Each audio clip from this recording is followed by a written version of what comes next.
Pour faire simple, l'entreprise cherche à vendre ses produits à ses clients.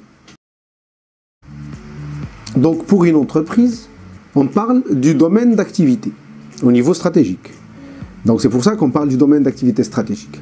Et en fonction du domaine d'activité stratégique, l'entreprise mettra en place une stratégie qui peut être différente d'un domaine à un autre, d'un domaine d'activité stratégique à un autre domaine d'activité stratégique.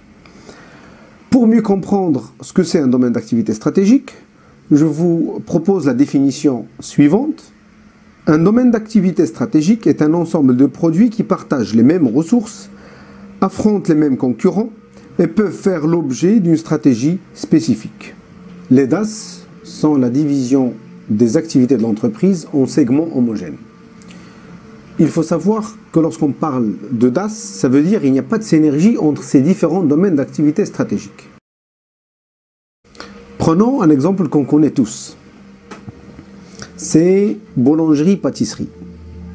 Souvent, en fonction de cette boulangerie-pâtisserie, nous avons 2, maximum 3 domaines d'activité stratégique. Il y a le domaine de la boulangerie, donc c'est les pains au chocolat, la viennoiserie d'une façon générale. Il y a le domaine d'activité stratégique pâtisserie, c'est les gâteaux, c'est les tartes, etc. Et parfois il y a le traiteur. Donc 3 métiers différents, donc souvent 3 domaines d'activité stratégique différentes. Un deuxième exemple. Prenons l'exemple de l'entreprise BIC. Elle fabrique le stylo BIC, qu'on connaît tous. Un stylo, je dirais, bas de gamme, c'est de la matière plastique transparente, ou non, qui utilise une technologie stylo à billes. L'entreprise BIC fabrique aussi des briquets. C'est un nouveau domaine d'activité stratégique qui utilise d'autres technologies, donc un autre métier. L'entreprise BIC fabrique aussi des rasoirs, donc un autre domaine d'activité stratégique, un autre métier.